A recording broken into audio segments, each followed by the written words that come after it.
that are out there of extraterrestrial origin. A large, hairy creature with arms that hang down beside its, bore down on its sides. She only heavens.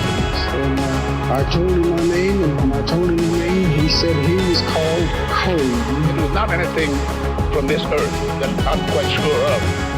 You're listening to the Strangeology Podcast. I'm your host, Jeff Foran, and this is your place to explore the weird, strange, and unexplained. From cryptids and creatures, the paranormal, aliens and UFOs, forbidden knowledge, ancient mysteries, conspiracies, and more. Hey everyone, and welcome back to the show. Thank you so much for hanging out today. Coming up on today's episode is a dive into an ancient cataclysm that may hold the answers to the alien and UFO phenomena that so many are witnessing and experiencing today around the world. I hope everyone has had a great week so far. Thank you for bearing with me on the last episode as it was a little late coming out. I'm putting this one all together a little earlier than usual since I'm solo dadding it for a few days this coming weekend while my other half is away on business. We had a couple days of some super nice weather, but it looks like this week will have been full of rain where I am in New England, but it's definitely needed.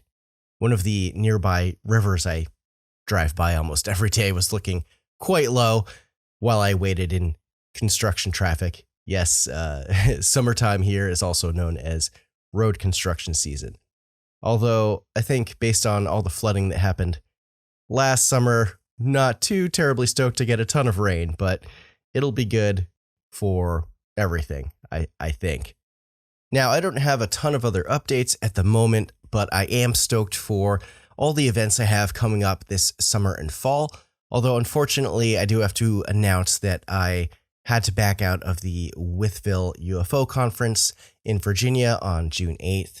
At the beginning of that month, I have some family obligations and a whole bunch of other stuff all kind of crashing at the same time that I need to be around for. So unfortunately, had to back out of it for this year, but they are saving me a spot for 2025, next year's festival. So I'll definitely be there then, which is cool.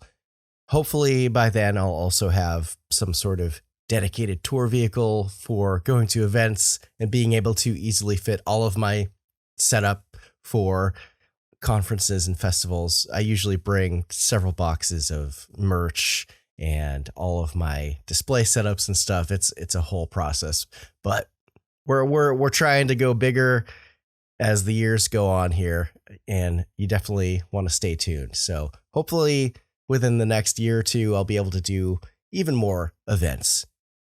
All right, now just a couple of quick reminders before we start. Make sure to set your podcast apps to auto download so you never miss a new episode. And don't forget to follow Strangeology over on all of my social media accounts. I'm on Instagram, TikTok, Facebook, X, etc. for more content, updates, giveaways, and all that. Also, make sure to go to my website, strangeology.com. I do have a blog there with a bunch of articles, always trying to update it, though sometimes it takes me a while to throw new things up there. And you can also sign up to my mailing list to receive updates with the podcast, my social media, what I'm doing, and also get occasional promo codes to my Etsy shop if you are ever looking to grab some Strangeology merch, which there is a lot of. And the best way to support the show is always to just tell your friends and anyone who loves the strange and unexplained about the show. But if you love Strangeology and want to support the show directly, you can always become a member by heading over to my Patreon, which is patreon.com/Strangeology, and you can sign up for as little as $1 per month. Any support helps me out a ton and helps keep the lights on here at Strangeology HQ. Higher tiers unlock more perks like early access and ad-free episodes, and access to the members-only episode extensions, which I call Strangeology Beyond, which are sometimes a whole episode in and of itself with a totally different research topic or something related to the main show. And also on guest interview episodes, there are extended interviews that kind of go into crazier things. It's a more casual style format, but sometimes things just get wild. So there's also a merch discount for my shop, exclusive merch for members, voting power on content that I'll cover, and a lot more. So if you want to join a growing community of like-minded people who are into the strange, the weird, the unexplained, it's a great place to be. I appreciate the support, and the more of it I get, the more content that I can create for everyone out there. And to those members out there, you know who you are. Thank you so much for your continued support. All right, that's enough of that. Why don't we get into the episode? So for today's show, I brought on a brand new set of guests, Leslie and Stephen Shaw, who are longtime researchers and experiencers of the UFO and alien phenomena. They've recently compiled decades of research and personal experience and just published a book all about their findings and their theories. The show has been pretty alien heavy recently, but the revelations in this conversation might just blow your mind. So sit back, relax, and enjoy the show.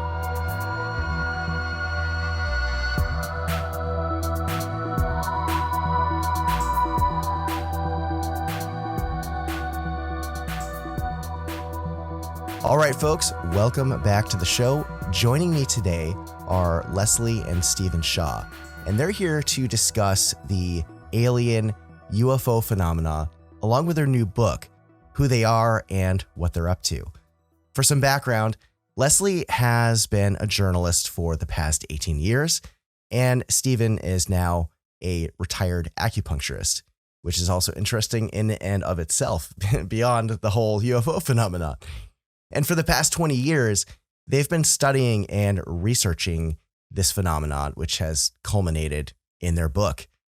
Now, both Leslie and Stephen have been witness to UFOs or UAPs before, and Stephen, along with his family, have experienced the abduction phenomena firsthand for multiple generations. And so we're going to be talking about all sorts of stuff today. So welcome to the show, Leslie and Stephen. I'm so glad to have you on. How are you both doing today? Thank you.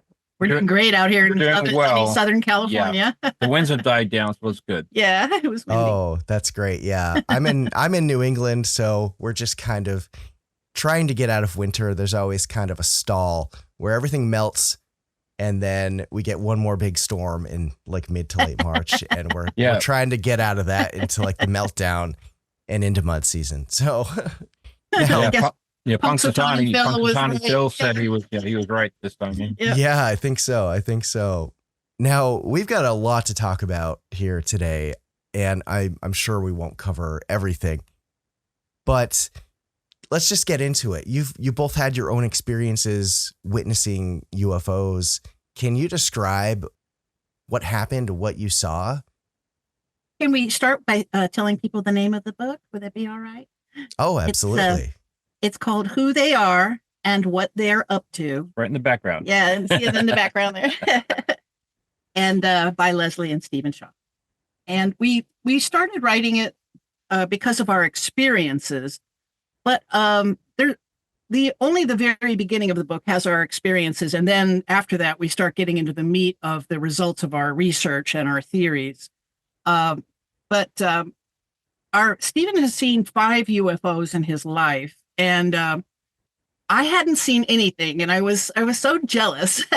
And then finally, in 2005, we were driving together from Joshua Tree to Yucca Valley, and there it was up in the sky, a bright white circle light, and it just hovered there and got brighter and brighter and brighter, and then it shot away at what had to be 20,000 miles an hour over the northern horizon and gone in less than a split second, maybe a quarter of a second.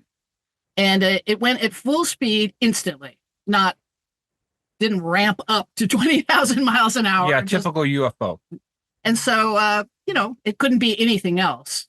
A white light in the sky could be any number of things, but when they display supersonic speed like that, instantaneous supersonic speed, that it can't be anything else. And the second one you saw? Yeah, and then we both saw our second one together, my second and his fifth, here at Desert Hot Springs, where we live now, up in the sky. and another a white light, but doing these impossible moves. Just, you know how when we turn an aircraft around, we have to slowly bank in a U-turn kind of thing. But this object was making V turns, like sharp V turns at speed, full speed. And then again, shot away over the northern horizon, again, at the supersonic speed. But Stephen's experiences started very young. You go ahead, dear. Well, I want to add a little bit to the one that we saw together in 2020, which was around late October. For me, it was almost like it was a greeting saying, "Hey, hi, we know where you are, and we're just checking up on you." It was 9:30 at night. We have a very, very tiny backyard, so we got a very, very small view of the sky, and it was pretty big. This object was pretty big, and it was very bright. It was almost shimmery bright white, and it was doing like Leslie said. And to me, it was like there's like right there. It was just right there. It was really, to me, it was incredible. But anyways, my first one that I saw when I was about 10, I was living in Woodland Hills, California, which is near Encino and Tarzana. It's a suburb of Los Angeles. Okay. So anyways, I was just happened to be looking out the front door window, and I saw this large orange globe that was just moving from west to east in the sky, no flickering lights, just moving at a very, very even pace, and it was certainly not an airplane. We do have Burbank Airport that is kind of close by, but it was nothing like an airplane. So I called Griffith Park Observatory the next day and told them what I saw, and they said, well, we don't have our telescopes pointed that way. So, so I kind of just basically said, okay, fine. All right. But I know what I saw. And the next one I saw 2 in 1 year. I saw in 2004. Mm-hmm. Yes. I was at Malibu Beach at the Chart House restaurant in mid-October. And I know because it was the Yankees and the Red Sox were playing in the playoffs. And I'd finished eating dinner, and I went to get my car, and the valet brought my car, and we just happened to be looking at the ocean, and this USO, what we call them today, popped out of the ocean, again white, and disc-shaped, and it hovered there for a bit, and then it did a couple of its weird movements, and then it shot up the coast to the north. And I asked him, I said, did you see that? He said, oh, yeah, I saw it. It turns out that Malibu is a big hotspot for UFOs spotting. There's this bizarre structure in the water there that I did not know about at the time. I wasn't thinking about writing a book at that point. Then the second one I saw that year was during the morning time, driving down the old Woman Springs Pass in Yucca Valley, going to work, and it was just this like cigar shaped object that was just hovering in the air there. And it was being called in to the local radio station. So people were seeing it, not just myself. And around about, to backtrack a little bit, around about the age of 30, I really started to do my own research, reading books and doing research because there were so many unexplained things that had happened in my life. Visitations, this family spirit guy called Old Glegley that I'd heard about since I was about the age of 2 or 3.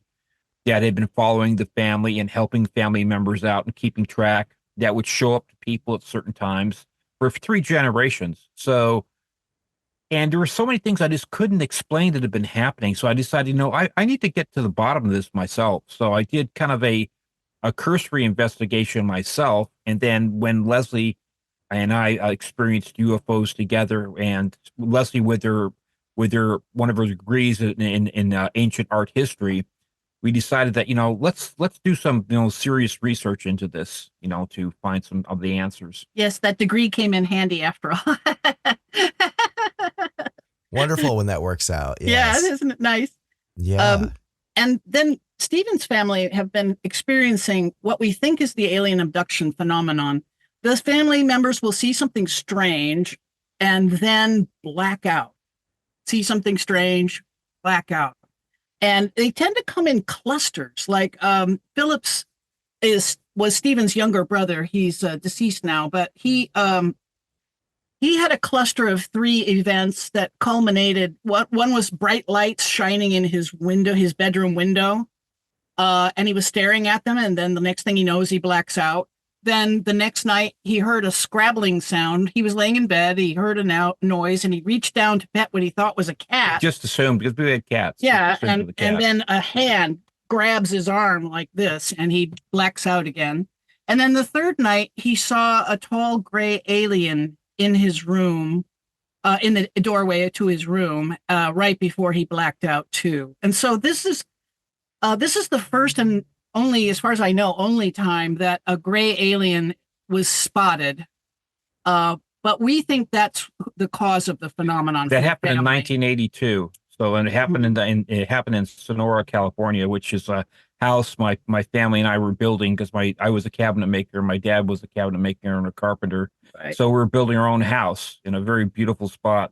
So, anyways, in 1979, when I was 18, living in, again, the Fallbrook house in Woodland Hills, California, a series of events happened. One started with my dad's doors opening and closing on him when he was asleep. And he told me in the morning, and I just thought I didn't think very much of it, thought he was hallucinating.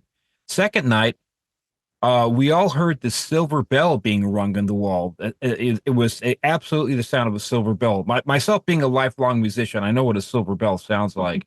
And we got my sister, who was, not wanting to get involved with any of this at the time, my younger sister. And sure enough, there's this silver bell being rung on the wall by the fireplace.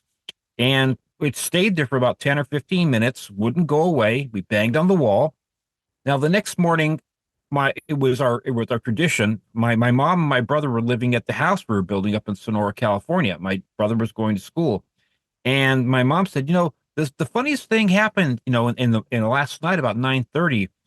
I heard this ringing, and I thought it was the phone, so I picked up the phone, and this invisible voice said on the other side, "I am the invisible on Beachy," or something like that. And this happened to her at the exact same time that we had the silver bell being rung on the wall. And my brother said that, "No, Stephen, the phone never rang. My mom just picked up the phone, and she told me about it. But he didn't hear the phone ring. My mom did." The next night, I was awakened in my bedroom by this whizzing sound in the air, this whoosh, whoosh, whoosh. And I thought, well, maybe I'm hearing things, or, it was a bug or something like that. So I rolled over to go back to sleep, and then the base of the bed was pushed twice, like somebody just pushed gently from the base of the bed, to say, wake up.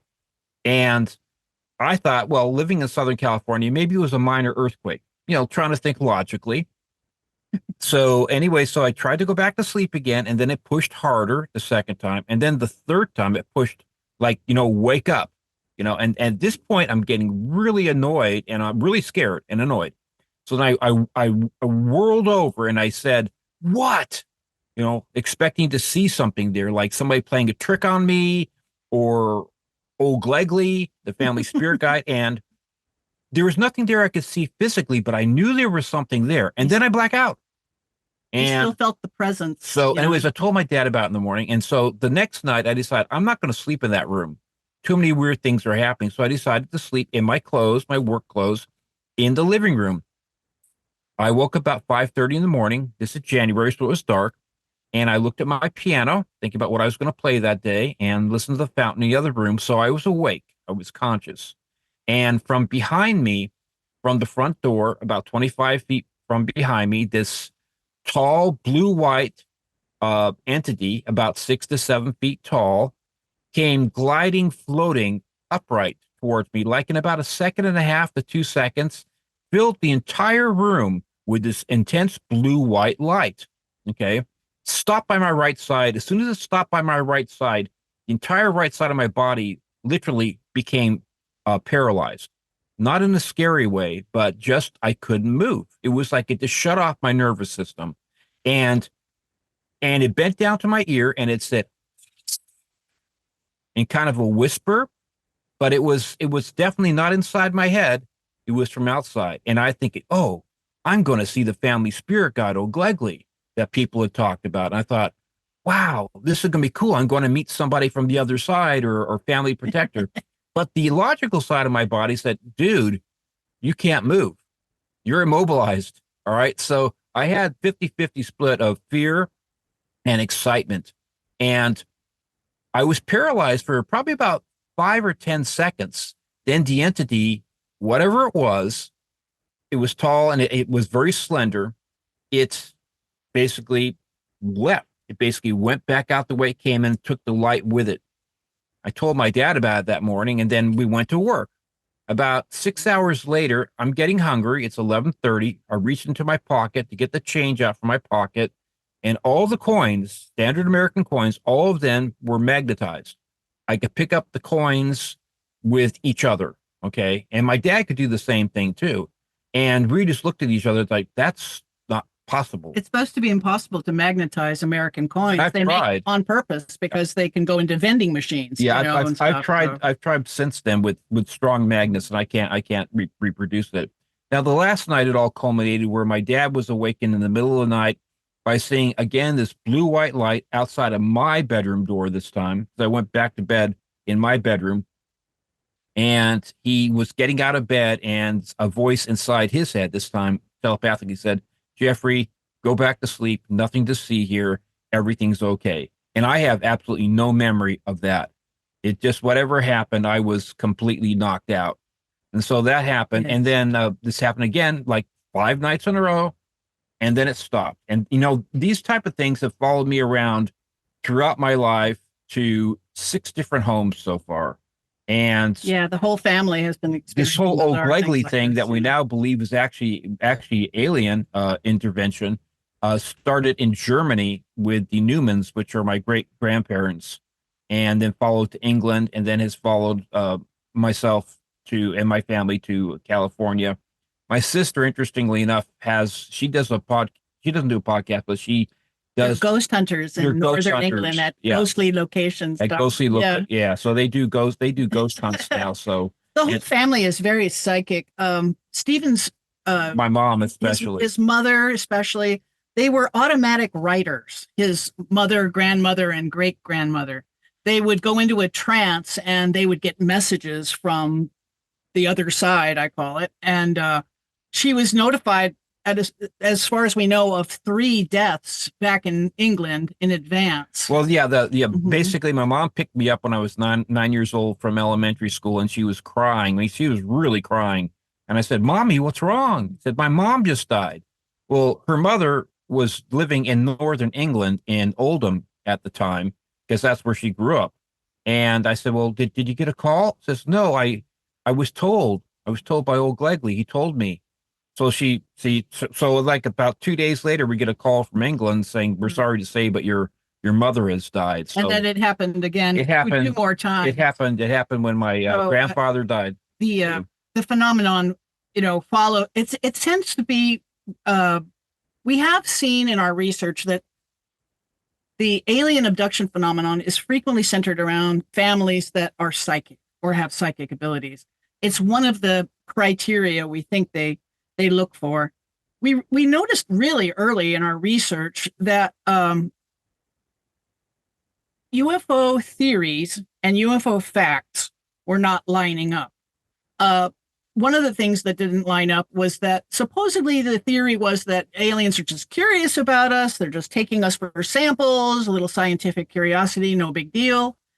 But that isn't what's happening. What's happening is that they take the same person again and again and again and again through their lives. They target a specific line of DNA or genetic material that they like, and then they'll take them through their lives, and then they'll start taking their children and their grandchildren. Yes. And to a certain extent, they offer protection for those families and I think that's what's going on with this old Glegley character. I make the analogy in our book. It's like a farmer and his cow. The farmer puts his cow out in the field and it munches the grass, and then he abducts the cow every morning into the barn and removes the milk. Then he puts it back out into the field to make more milk. And so he can take it again. And the farmer protects his prize cow. He protects it from harm, from predators. So it's like they're prized, but they're also being preyed upon and genetic material being taken. And that was one of the bizarre things that we started discovering about the alien abduction phenomenon. It also tends to be almost entirely a Caucasian phenomenon. It's targeted that way. Yes, about 9 out of 10 persons, abductees, are Caucasian. Interesting. Right. So that means they're not taking a cross sampling of DNA from all different races, like just out of scientific curiosity. To me, it's more like the cow analogy, like they're harvesting a product that they need, and we think they desperately need. Yeah, we also found too that they play with genetics like we would play like with building blocks or Right. Lego sets. We're already doing it ourselves with CRISPR technology, so Yes. it's something that they have. They definitely have a few thousand-year head start on us as far as, and we don't think that they're also, the other thing we found too is that they're not coming from distant star systems. We don't think so. Yeah. Have you ever heard of Admiral Byrd's diary, his posthumously discovered diary? Yes. Yes, and he outlines in that diary, he outlines a meeting with these beings who live under the ice sheet called the Ariani. And when we put the theory that these beings are coming from distant star systems, when we put that to the test, it kept not lining up. Like, it doesn't make sense that they're being seen 10,000 times a year, every year. Worldwide, Which is underestimation, by the way. Yeah. Too. And because reporting is only at 10%, we think that really means that they're being seen 100,000 times every year. And that didn't line up with the idea that they're coming here from distant star systems. They're also seen mostly coming from lakes and from the ocean and Right. from out of mountains and volcanoes. We've seen report after report about them emerging somehow from the earth, either from the lakes or from mountains or, Hey, you mentioned, can I interject for just a moment? That Of just course. reminded me, you mentioned that alleged base that's off the coast of California, that strange geologic structure that looks like a platform. Mhm.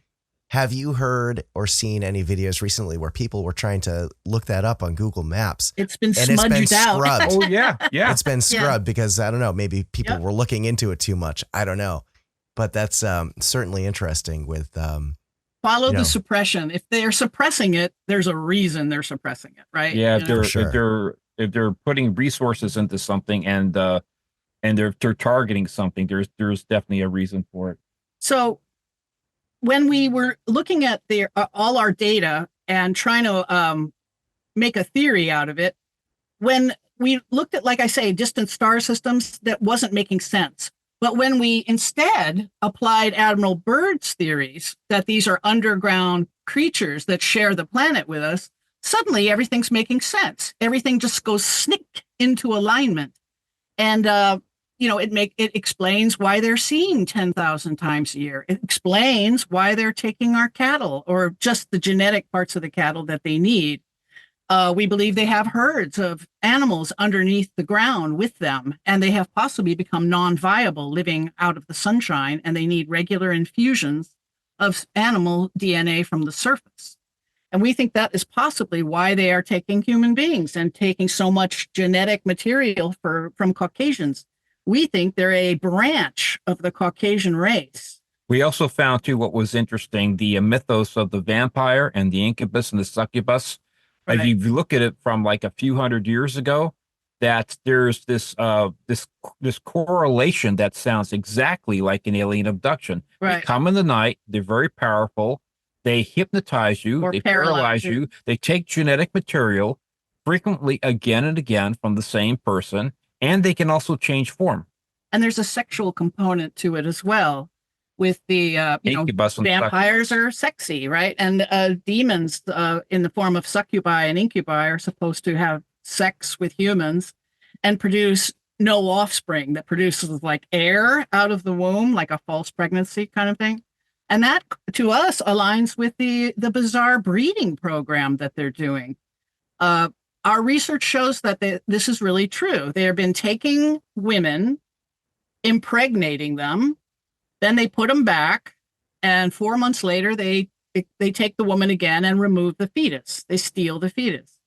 And then frequently these women report years later being taken again and introduced to their hybrid offspring.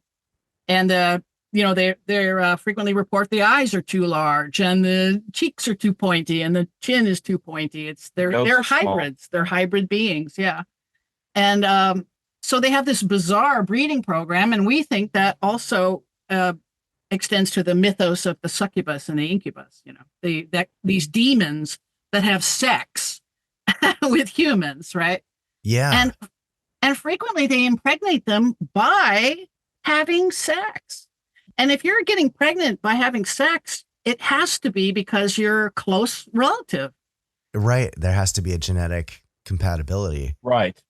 Yeah. Exactly. Even if you breed a tiger and a lion, they're still not even close enough. You get a tigon or a liger, but they're like mules. They they're can't mules. breed. They can't themselves breed. So, Right. yeah. Right. So Yeah. if they're just having, I mean, if they were using in vitro fertilization or something like that, which they do, but mostly it's not. But if they were, then you could see, oh yeah, well maybe they're doing some genetic modification and that making this possible. But a lot of times the women are just reporting having sex with hybrid beings or alien beings and becoming pregnant from it. Yes. Yes. And in my own looking at the subject, there are also males that are taken too. Yeah. Have you run across that as well? Yes. One in particular, he's a friend of mine on Instagram, or an IG friend, and he was being taken regularly by the insectoids, and he was having sex with the insectoid queen, as he calls her. He says that their skeletal structure is just like ours, just like a human being, but the features of the face were what gives it that insectoid sort of look. And then he reported being taken again, and sure enough, introduced to his the offspring of their relationship, supposedly. And so, yes, men are being taken as well. And there was that hair of the alien story, which I thought was so fascinating. This is a little hard kernel of proof of our theory that these are actually cousins of ours, related to us. This man in Australia awoke to find himself being straddled by a female, and there was a second female on the bed too. The one that was straddling him was white-haired. Her eyes were too large, and she had that pointy chin and pointy cheekbone look to her. She put her hand on her stomach and pointed up to the sky. And these women had sexual relations with him while he was paralyzed. He couldn't move. And then the next morning, he awoke to find this long white alien hair in his bed. She left a hair behind, the white-haired one. And when he took it for DNA testing, and it tests human, although bizarre human. It first of all, it's clear like fishing line. And no human hair type matches that. No pigment.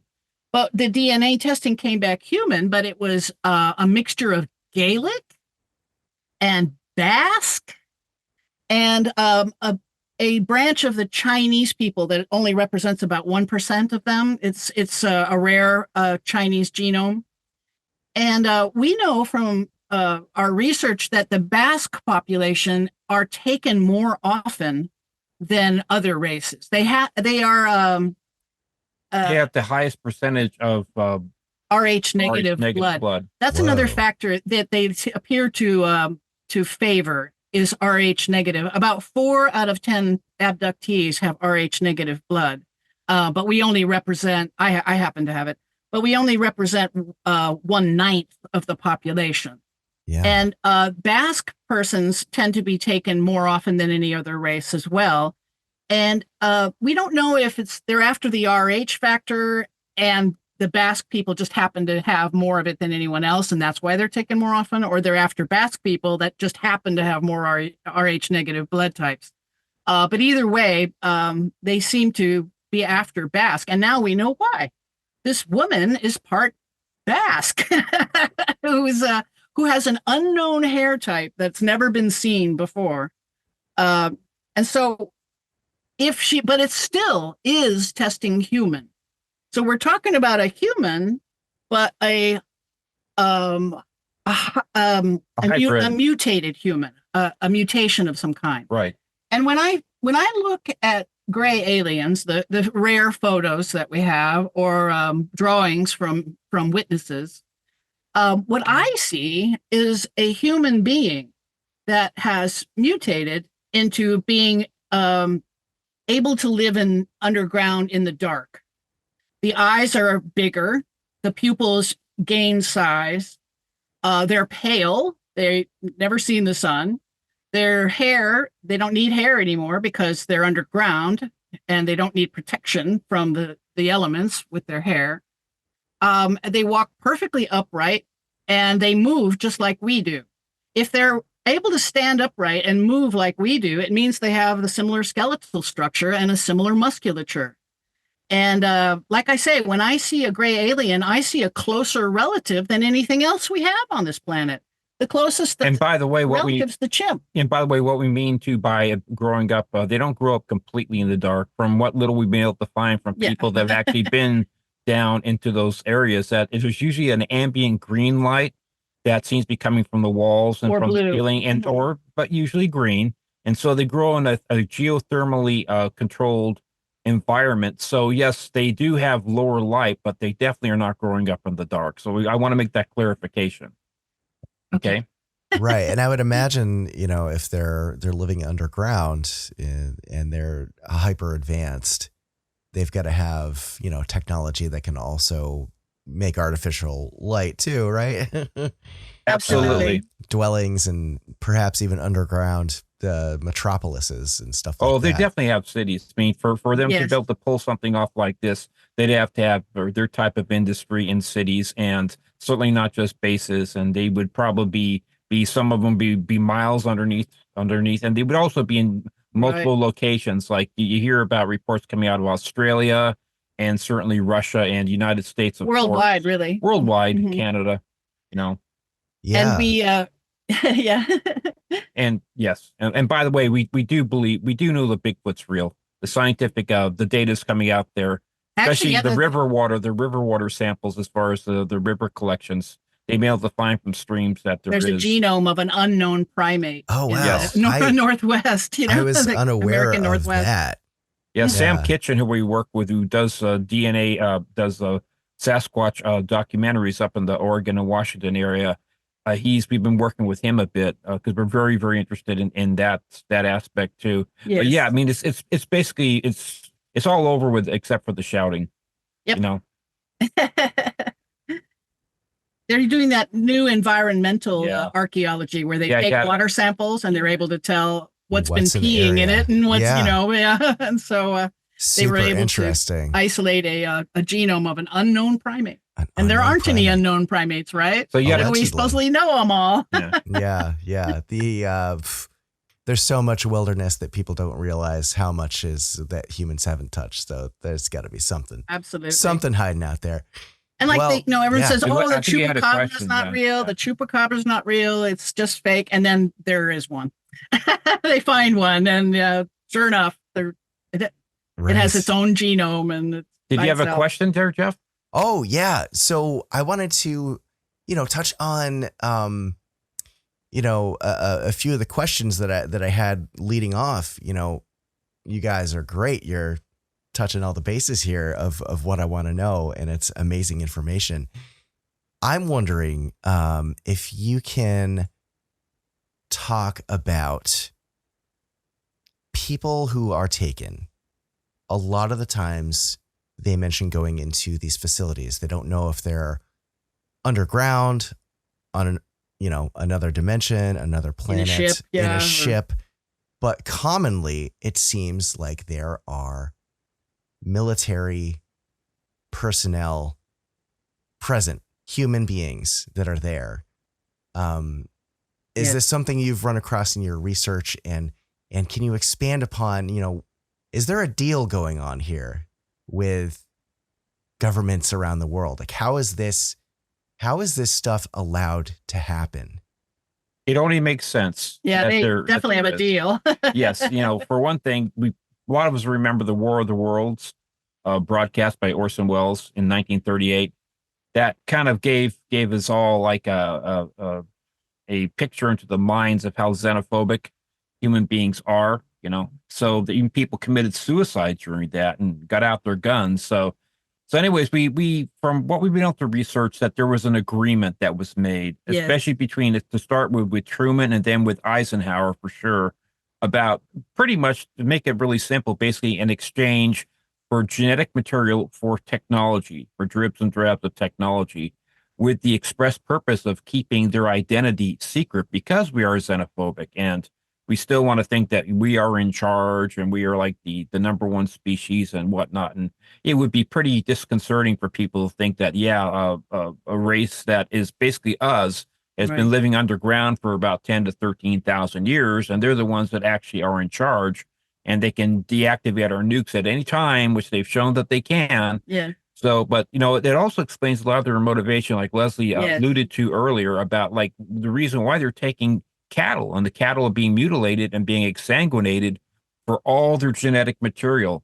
Okay, and this happens to all domesticated animals that are producers, like goats and horses, and especially cattle. So Wild animals are taken too, but much less often. yeah, to a much less degree. So Yeah. so yes, there's a motive. It's like with looking into a crime scene. There's means, opportunity, and motive. Okay, so they have the means to do what they need, but they have also a need for us. They have a need for our genetic material. They also, because they live here, they don't want us blowing up where they live. Right. So that's why They you have saw skin in the game. that's why you started seeing Foo Fighters during the middle end of World War II. All the pilots were seeing them. They thought it was the other side. Okay. And in Bird's testimony, he says that in his diary, he says that they consider us barbarians, and they mostly didn't want to have anything to do with us, and ignored us, and we don't want to have anything to do with your barbaric wars, you lesser barbaric beings, you. But when we cracked the atom and created nuclear weapons, that's when they said, well, we had to intervene now. Now we have to communicate with you, because they think of us as like children playing with a Gatling gun or something, And that's when they started following our military. The Foo Fighters originally in World War II, they started following them. They and to this day, they're tracking our military. And we think that this deal arrangement they'd made with Eisenhower, their motivation is to get us to denuclearize. But they didn't get that in the deal. And so that's what they want. They want us to denuclearize. They're making it quite plain. They're following our military everywhere we go. They're dogging our steps every single time we go out on maneuvers. That was one of the things that came out with the congressional hearings this past summer. Last summer, yeah. The congressional hearings, Fravor and Graves, the other pilot, were saying that this is happening. This, the Tic Tac incident and the Go Fast and Gimbal incidents. These things are following our military. He says every single time we go out on maneuvers, they're essentially worried about what we're going to do with our nukes. And they proved to us at the Malmstrom incident that they can turn off our nukes anytime they want to. But they do have to be there, and they have to monitor it and follow it to make sure that we don't destroy the whole planet. And we think that's their motivation now for the breeding program. We think that they're breeding hybrid that can pass for humans to infiltrate our society and change us from within, to change us to a non-nuclear using people from within. Interesting. Yeah, so far, I think they're doing a pretty poor job of it. But well, we haven't. There are 8 billion of us, so yeah, it's a lot of people to infiltrate. Yeah, be easier to just integrate, really. I guess maybe come forward, but actually, I thought, well, is it reintegration they're after, like to rejoin our society, to become one people again, or is it infiltration? And I think it's infiltration because of their didn't get what they wanted in the deal they made with Eisenhower. Yeah. Now, are there I want to get into the whole breakaway civilization aspect of this and what that looks like from a historical perspective.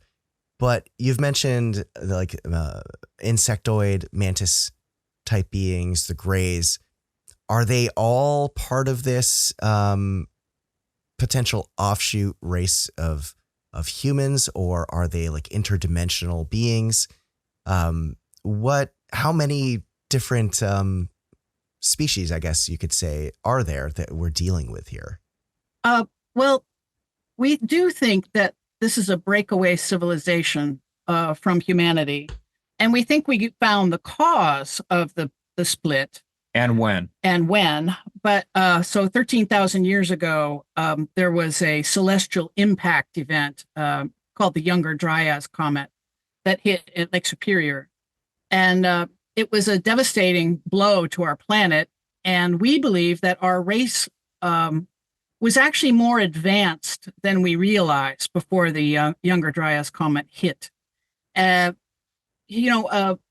say this a lot in interviews, but it's true. The mainstream archaeology would have you believe that for the 107,000 years we sat around making no advancements or improvements to our lives, and that's ridiculous. The human race, we're a busy, industrious people, and Homo sapiens sapien has existed on this planet for at least 120,000 years, and only about 13,000 years ago we began advancing.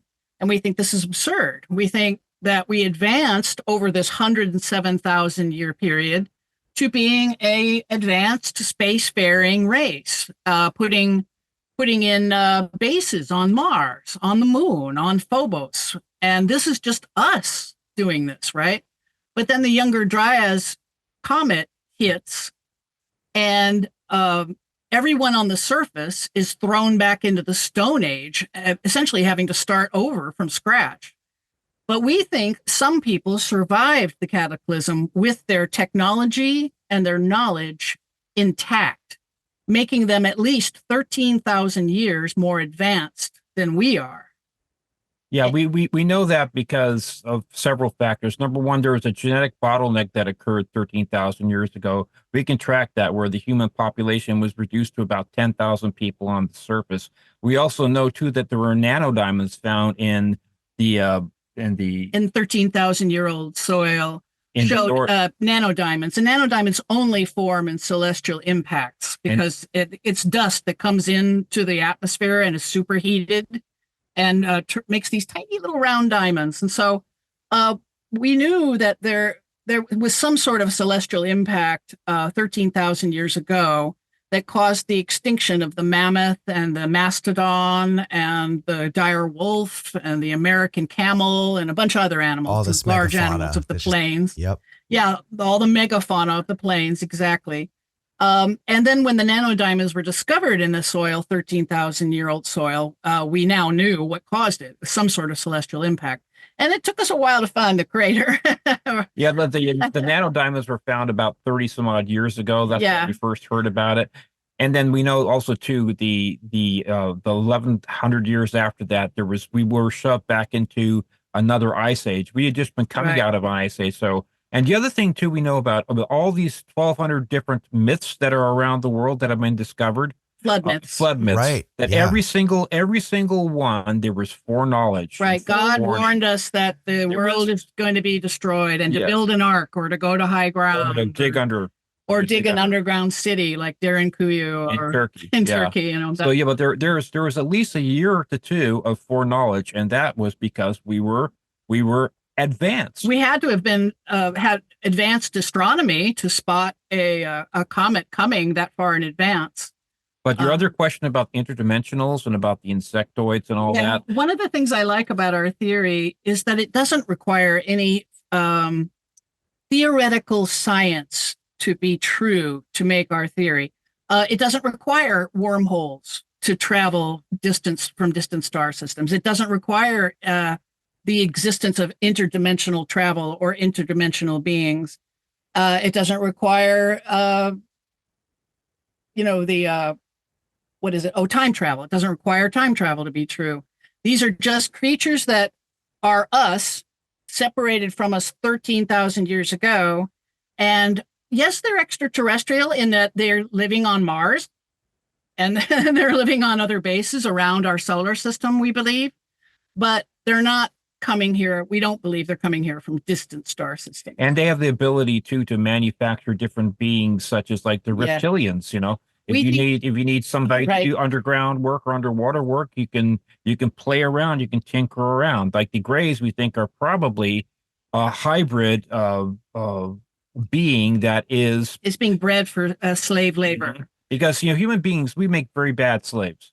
Okay. Yeah, they used to the use Bible, us as the Bible shows that, and history shows us that we make terrible slaves. Yeah. So Well, if you can, it makes me think of the story of the Anunnaki from ancient Right. Sumeria, right? There's that Yes. whole mythos that the gods tried to get us to do their dirty work, and we were like, they're hell gold no. digging for them. Yes, Yeah. they're gold mining. Yes. What we found is likely what happened is that we were uplifted, that we were visited about 450,000 years ago for a long period of time, and for the express need of basically finding a source of gold.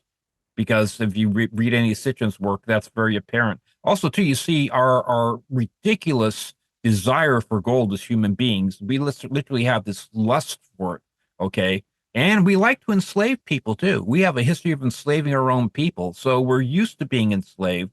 The Anunnaki did not want to do the mining themselves after a while. No, they did it for 150,000 years. Yeah, but if you can, They got tired of it. if you have the power of genetics and you have the ability to uplift an existing indigenous creature that's living Right. on the planet, why not have them do the work for you? So from the standpoint of being aliens involved, we do seem to find that, yes, aliens were involved at a certain point. We think so. As far as the uplift Because goes. this uplifting, the evidence of this uplifting of our race seems to actually have happened. When they look closely at our genome, the area of our speech center looks like the genetic the genome has been the tampered with. the neocortex, which is the most developed and the youngest part of the human Homo sapien brain. Even Jason Martell says, according to the research that he's done in scientific, it looks like there was a cut and paste job done, like with CRISPR, these days, yeah. to the area that controls the speech center. That we didn't have speech, and all of a sudden we got speech.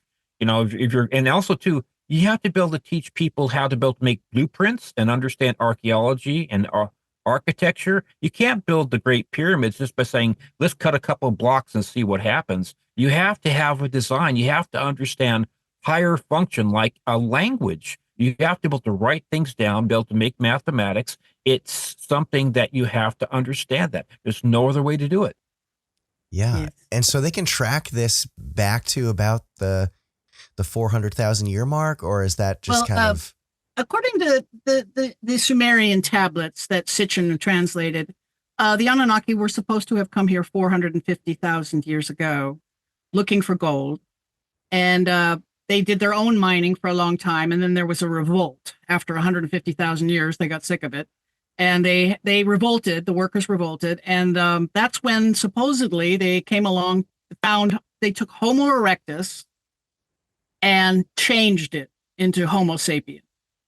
And this is an enormous difference in the brain. And it happened very quickly, relatively quickly, like 50,000 year time period is showing the advancement of our brain from Homo erectus to Homo sapien. This is like 1 million years worth of advancement in a very short time period. And we're talking about an animal versus a creative being. Homo erectus drank water like an animal does. It laps it up or scoops it with its hand. Homo sapiens, we build chairs and cups, and we sit in the chair and drink the water from the cup. We're not animals. We're able to create. We're able creative thinking. What's the part of the brain you were saying controls the creative thinking? It's the neocortex is primarily that, and then you got the well, of course, you got the corpus callosum, which can, the bridge between both parts of the brain. But you got the frontal cortex, and you got the, areas such as that. The more advanced, the newer parts of the brain that control creative thinking, imagination, abstract thinking is really where you have to get into. Like, for instance, like The original languages were all pictures, pictographical or ideographic type languages, because when you think of a tree, you think of what a tree looks like. You don't go right down to like how trees spelled TREE. That's abstract. A written language is an abstract derivation of pictographs. So you have to make a couple of jumps in development of a brain to understand the concept. Right? Yes, like for instance, like when they started drawing pictures of bisons or pictures of deer, to have a picture be something that is representative of something that requires a certain type of thinking that the Homo erectus wouldn't have had. But we've gone way back in time here. What we think happened 13,000 years ago and 300,000 years ago are quite separated from a long time period. And, we don't know for a fact that Sitchin is right, but it does. A lot of this, what the Sumerians are claiming, can be tracked as true. And they certainly knew advanced astronomy.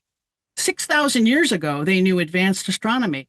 They knew about Pluto. They knew about Neptune and Uranus. And the interesting thing about the Sumerians is they number the planets from the outside in. Pluto is one. Neptune is like they're counting them as they're coming here from outer space, right? Interesting. From the outside in. Yeah. So we think that, yes, that there may have been alien intervention at some point in our long race. But the people that are flying the UFOs in our skies right now, I believe that's more associated with the Younger Dryas comet impact. They were looking at the same problem, like in that Deep Impact movie, like Morgan Freeman, the president. He says, well, the only thing we can do to save our race is plan A was to try and destroy blow up the asteroid, right? But plan B was to create these underground cities, deep underground, to support about 50,000 people. And they were going to just take the cream of the crop, the smartest of us all, or the wisest, or the healthiest, or the whatever. They had this criteria to take the best of us. And we think that may be exactly what happened, and that they sank these cities all over the planet. Different, Australia has one, Russia has one, Italy has one, or more than one. And we think, so there's several million people, actually. Yes, right. And they use genetics just like we use any tool. They have no problem. When they need underwater work done, they breed a bunch of reptilians. When they need super strength, they'll breed the Bigfoots. When they need, I don't know why they would need insectoids, but if they did, they can just breed them anytime they want. And we think evidence of this capability is kind of built into the animals that man uses.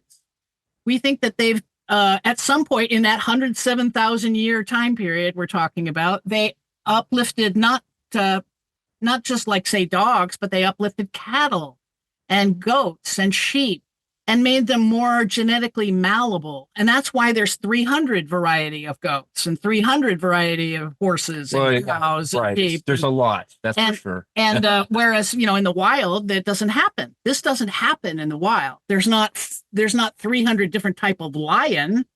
There's not 1500 different kind of giraffe. There's so it's not a natural thing that happens. And we think that that's what was going on.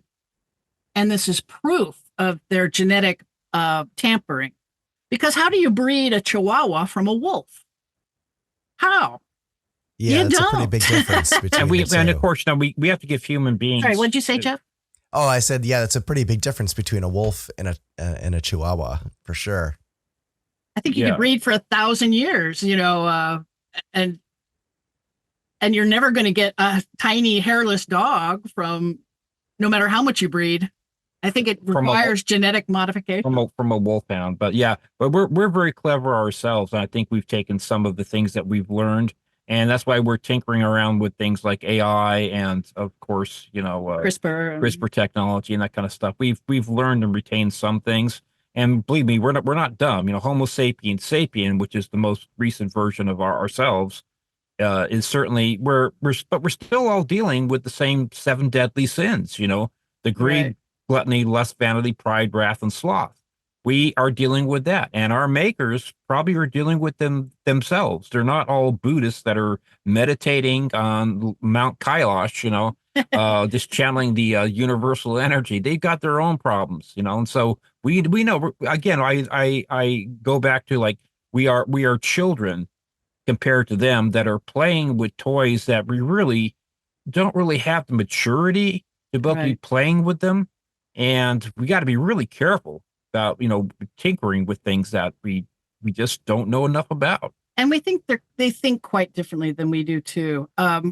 We know from our personal experiences that when you do chakra opening work like chanting and meditation, Stephen's psychic abilities doubled when he was doing that. And we think that telepathy is actually a birthright of the human being, but it's an ability that has atrophied in us from lack of use. Whereas these beings that are flying the UFOs in our skies and abducting us are able to communicate telepathically with us. So we think they may actually be not just technologically more advanced than we are, but also spiritually. And using, you know, we're only using like what, 3% of our brain, If we're lucky. and heaven knows what percent they're using. But I'm going to guess more. It's like anything else. We know that we pretty much form our personality by about the age of 5 as human beings, and also too our ability to learn, of course, is amplified during that time period. So, if you have the ability, like some people do, have more of an ability with psychic type of things like clairaudience and telepathy. If you're taught that that's just a normal thing, and you're taught to use that muscle, that part of your brain, it becomes just a normal thing. Right. Like, luckily, I grew up in a family that accepted a lot of things that, you know, like if I was telling people about Old Glegley when I was going to elementary school and about what happened at my house, they'd think either I was lying, I was crazy, or I lived in a haunted house. So you got to be a little bit circumspect in what you say when you're Right. growing up as a kid, because it's already difficult enough. But I grew up, we just accepted that. I saw, like my brother and I, we saw different things that, you know, we saw the little men that looked like gnomes will come into our Right. room. My brother actually slept in our closet for 2 years because he told me he was afraid of the little men that would come at night into his room. And they literally, when I saw them once, they literally looked like almost like shimmery garden gnomes. Yes. You They know, it tamper was, with memory. yeah, it And was weird. we know that the Greys especially tamper with memory after they take the people that they take. They uh people report seeing gnomes. His mother saw little Chinese people, she thought, at About one 5 point. foot tall. And but I think these are, and frequently they report these memories being kind of shimmery. And I think this shimmery quality is a evidence of the tampering, or a sign that the memory has been tampered with.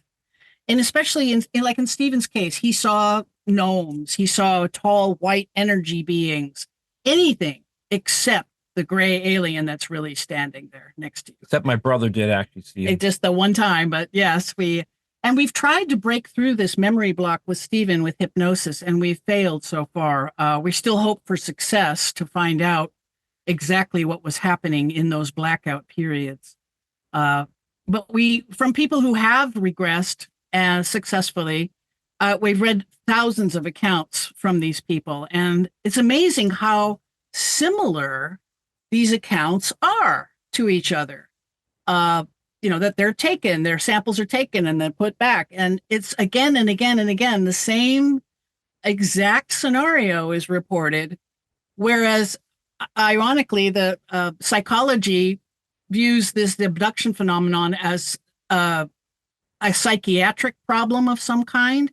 And they keep shifting their diagnoses. So the diagnoses keep shifting and changing, but the abduction phenomenon itself remains remarkably consistent. The song remains the same. Yeah. Yes. Yeah, absolutely. And I think some of these. He wants to ask the question. Sorry. Oh, it's no problem. I was wondering, so going back to the Younger Dryas impact hypothesis, there's this Hiawatha crater in Greenland, which is great evidence for that. My question is, how advanced was this offshoot of humans? Were they as advanced as us now during that event, or were they more advanced? And they would have been more advanced. Yeah. We went from the caves to the moon in 13,000 years. So humanity is capable of doing that, from making stone tools to landing on the moon in 13,000 years.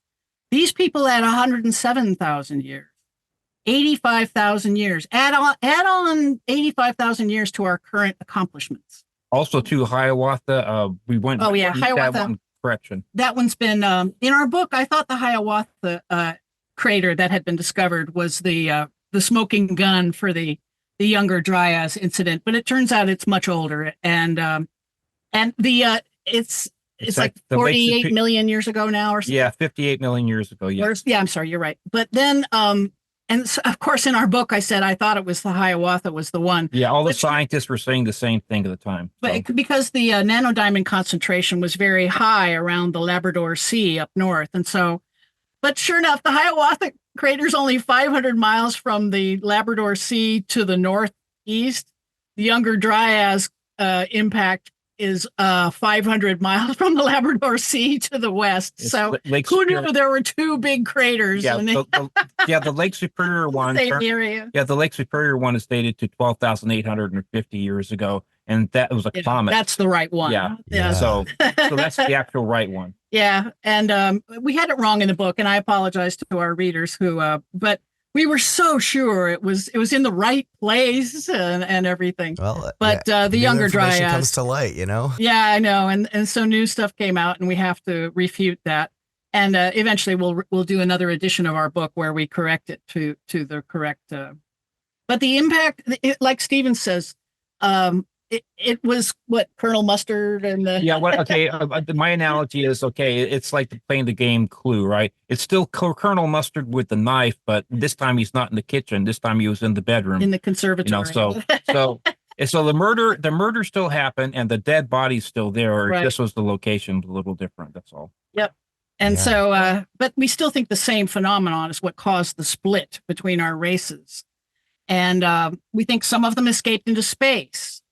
And some of them escaped underground, and they've mutated since then. If you're living on Mars, for say 13,000 years, you're going to be taller. You're going to be different because of the gravity is different. So we think there's a lot of these mutations from underground races, possibly all different kinds. The reptilians, for instance, that's another possible mutation where they've had to mutate to survive in their areas, and because they have the power of genetic manipulation. Let's say their race was having trouble surviving down where they were. All you have to do is modify the race to where it can survive in that environment. And they use genetic modification just like we would use any tool in our arsenal. They have no qualms about using it. And we think some of these bizarre cryptids that are on your show, they may be hybrid beings that are being created for some purpose that they have, And sure enough, and why do they only appear once in a blue moon and then disappear? They're going underground. They're going back home underground where they live. Right. Like El Chupacabra. Yep. Well, actually, I think he's just an animal that managed to hide out for a long time. Gotcha. But your Mothman, what if they needed beings that could fly? Well, make them. Go ahead. Sure. Why not? Sometimes we do things just to see if we can do things, and I think that's a trait. Like the Russian scientists back in the early '60s that see if we can make a two-headed dog. And he did. He Yep. made a two-headed dog. It only lived for a couple hours, but he damn well did it. You know?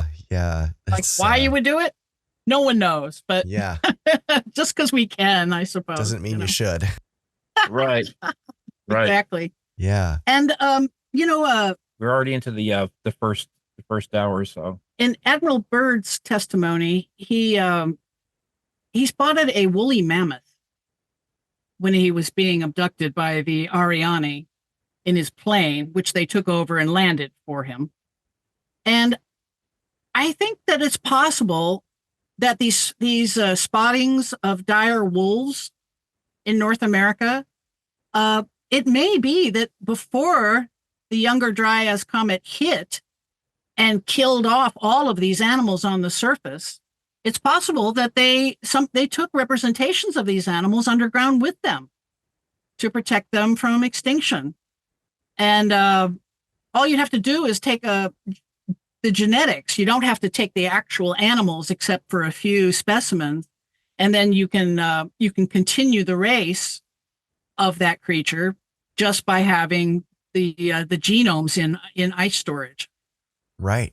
Right. So we think that it's entirely possible that these dire wolves still exist, but they're part of this underground civilization that just once in a while they come up to the surface and Yeah. are seen and then go back down. Right. It makes me think of the Hopi story of being saved by Yep. the ant people during Yes. one of the great cataclysms that have happened on Earth over the millennia. For sure. And So, and the Hopi word for ant people is Anunnaki. yes, that's right. Definitely a lot of connecting threads here. A lot of parallels. Yeah, A lot for of sure. parallels. Yeah, absolutely. Well, this has been a truly enlightening and fascinating information download, I guess we could call it here.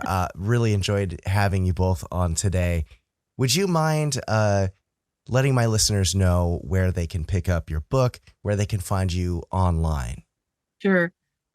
Again, the book is Who They Are and What They're Up To by Leslie and Stephen Shaw. We're available on Amazon and Ingram Books. And we have a website. It's whotheyarebook.com, where we have excerpts and blogs and links to any podcasts we've done. And also, we have an Instagram page where I'm posting a lot of Stephen's stories. We can never get to all of the bizarre experiences the families had in a short hour interview. So I started posting them one by one in these little series, the series of Stephen's alien abduction stories or the just plain weird stories that don't quite add up to alien abduction, but something very bizarre happened. So to the address family. is? And it's on Instagram, we're at leslie.shaw.author. And Leslie is the Leslie spelling, and .shaw, SHAW.author. And our Facebook is also the same handle. Great. That's it. Great. And I'll make sure to link those in the show notes for everyone Thank out there you. Thank you very to much. definitely check out. All right. Well, thank you guys again for coming on, and hopefully we'll talk to you again at some point. I hope so too. Bye, Yeah. everybody. Take care. Thank you. Thank you.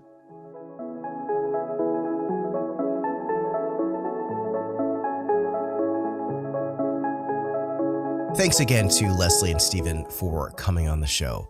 You know, the more I've researched the extraterrestrial phenomena, I'm starting to see how this kind of ultra-terrestrial or even interdimensional theory makes a lot of sense in explaining just what's going on.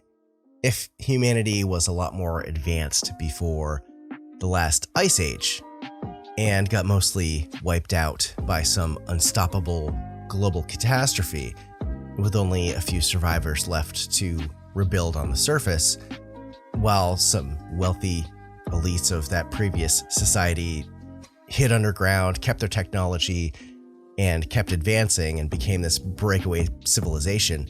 I mean, who knows exactly, but unless a civilization could figure out faster than light travel, there's no way they're reaching light years across the universe to get here, right? Or maybe they are. Either way, that whole conversation was very fascinating, and you should definitely pick up a copy of Leslie and Stephen's book, which I'll have linked in the show notes. As always, I want to give a huge thank you out there to everyone who checks out the Strangeology podcast. Those of you who download it, share it with friends and family, it helps me out so much when you do that. The Strangeology podcast wouldn't be possible without the support of listeners like you. And one more time, make sure to give me a follow over on all my social media accounts. You can find me on TikTok, Instagram, Facebook, YouTube, X, and Threads.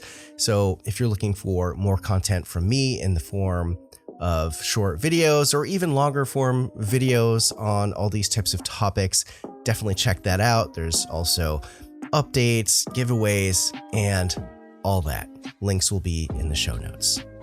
To any advertisers or companies out there looking to collaborate with the Strangeology podcast, or if you'd like to be considered for an interview on the show, if you're an author, a researcher, or just someone who's experienced something strange and unexplained and you'd like to share your story, please send all inquiries to info@strangeology.com.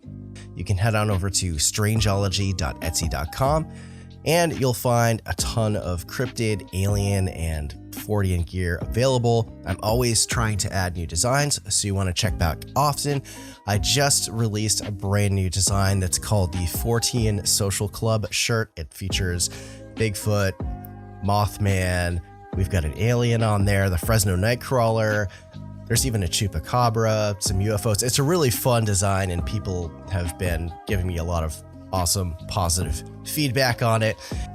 So that, along with all of my other garment designs, are on t-shirts, tank tops, long sleeves, sweatshirts, and hoodies. And since summer is coming up, you definitely want to grab a tank top or two with all that warm weather we're going to be getting. I've also got stickers, magnets, prints, mugs, enamel pins, tumblers, blankets, and more. There's always new stuff being added. So again, the link is strangeology.etsy.com. Thank you so much for your support.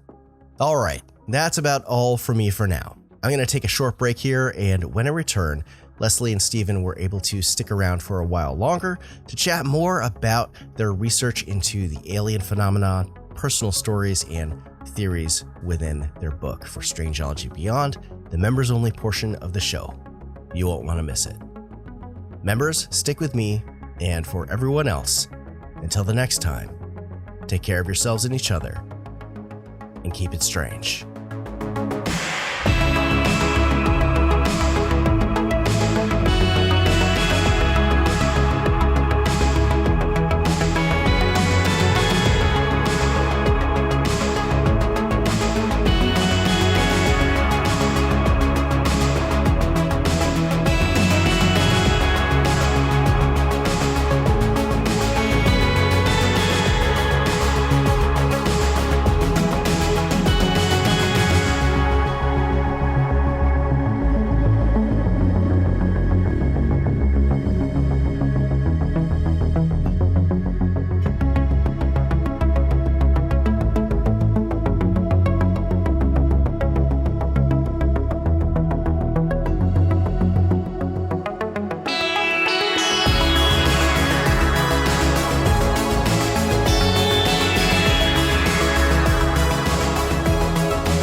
Welcome back, members, to Strangeology Beyond, your exclusive portion of the show. Really hope you enjoyed the chat that I had